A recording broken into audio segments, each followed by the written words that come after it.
Mga kabunyog, mga kababayan, magandang araw po sa inyong lahat. Welcome po sa isa na namang episode ng ating talakayan dito po sa Attorney Ricky Tumutorgo, nagtataguyod ng katotohanan, nakikipaglaban para sa bayan.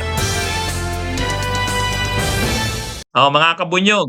Si Salvador Panelo, inamin niya na ang totoong dahilan bakit siya gustong magpa-accredit na lawyer ng ICC.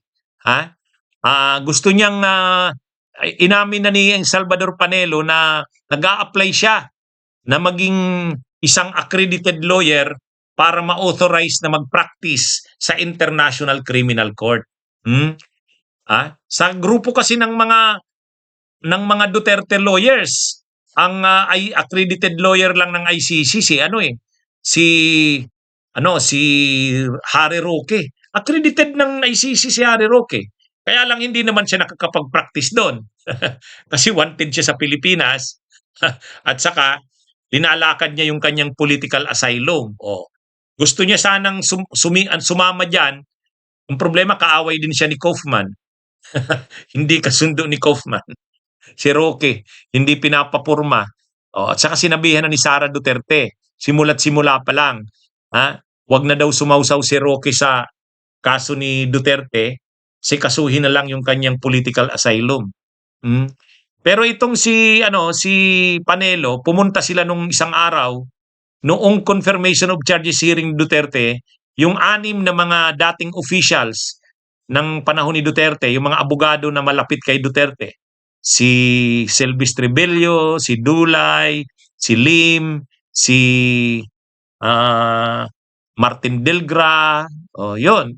Saka itong si Panelo, si Midja Aldia, yun, 6 yun. Pumunta sila doon. Pero ang nagka-interest na mag-apply sa ICC para makapractice doon, kumbaga magiging siyang bahagi ng legal team ni Duterte. Payag naman siguro si Kaufman.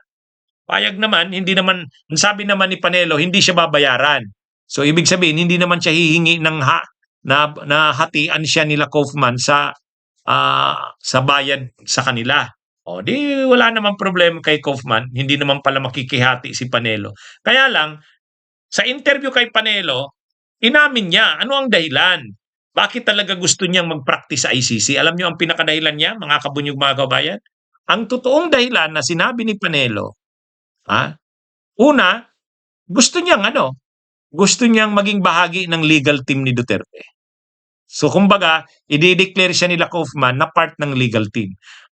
Pero hindi ka kasi pwedeng maging part ng legal team, ng defense team, kung hindi ka accredited lawyer sa ICC. Kaya kailangan niya munang mag-apply na maging accredited lawyer. Ngayon, ang dahilan niya, sabi ni Panelo, para makatulong siya kila Kaufman. Pangalawa, para daw nakakapasok siya sa loob. Kasi ang mga members lang ng legal team ni Duterte ang pwedeng magbisita kay Duterte. Di syempre, pag member na siya ng legal team, pwede na siyang labas-pasok pwede niya nang bisitahin si Duterte. Yan yung pinaka-purpose ni Panelo. Gusto niya daw mabisita si Duterte. At para mabisita niya, kailangan part siya ng legal team. At para maging part siya ng legal team, kailangan niya munang magpa-accredit sa ICC. Kaya lang ang tanong ngayon, ma-accredit kaya siya ng ICC? Kasi kinakailangan, para ma-accredit ka ng ICC, dapat ang record mo, kinikilala mo ang ICC, nirerespeto mo ito, hindi ka nagsasalita ng masasama tungkol sa ICC. Marami na itong sinabing hindi magaganda si Panelo sa ICC. Tsaka hindi yan madali, mga 1 year. Aabuti ng 1 year bago mag-grant yung ma-process yung application niya na maging accredited lawyer. Mga yata 8 to 10 months. Mga halos 1 year din eh. Sa bagay, pag nag-grant naman siya na accredited lawyer ng ICC, pagsimula ng trial, kung magsisimula na ang trial, sa ngayon kasi ang status ng kaso ni Duterte katatapos pa lang ng confirmation of charges. Katatapos pa lang. May 60 days ang pre-trial chamber para mag-decide. Kung i-confirm yung charges, dahil may sufficient evidence, magpo-proceed sa trial. Pero kahit sabihin pang magpo-proceed sa trial, magpe-prepare pa para sa trial. So mga 6 to 8 months din yun. Yan din yung panahon na nag-a-apply pa si Panelo. Kaya kung mag-grant yung kanyang pagiging accredited lawyer ng ICC, magiging part siya ng defense team, makakalabas-pasok siya sa kulungan ni Duterte kasi legal ano siya, defense part siya ng legal team ni Duterte. Pero ang tanong nga, i-grant kaya ng ICC ang application niya? Kasi kinakailangan, ano ka, kumbaga in good standing. Ibig sabihin, hindi ka ano ng ICC, hindi ka blacklisted ng ICC. Ay ang problema sa kanya, pag review siguro yung mga ano, unang-una, si Panelo, ng panahon na siya pa ang Chief Presidential Legal Counsel, ang nag-advise kay Duterte na mag-withdraw sa ICC. Sila yan. Yung grupo na yan. Sila Majaldia, siya. Ikaw nga yung nag-advise sa presidente kay Duterte noon na mag-withdraw sa ICC. Tapos ngayon, ano ka, hihingi ka ng authorization, accreditation to practice sa ICC. Parang medyo ano yan. Ang history niya ay hindi niya ginagalang ang ICC noon pa man ni Panelo.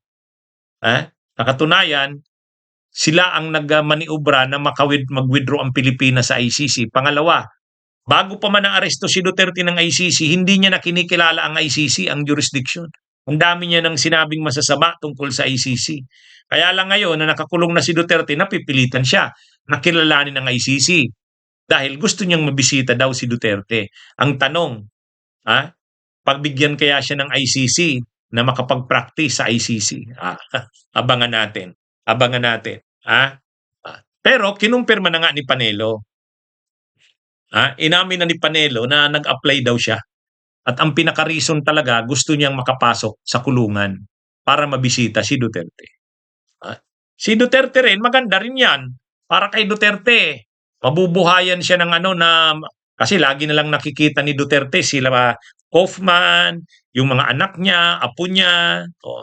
Pero yung mga kaibigan niya, nakakwentuhan niya lagi, tulad nila Panelo, Mijaldia, Bello, Delgra, hindi.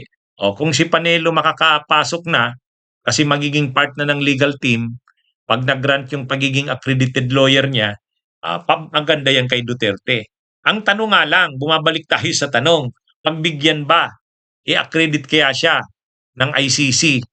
Payagan kaya siya ng ICC na mag-practice doon? Yun ang malaking tanong. Yun ang malaking katanungan.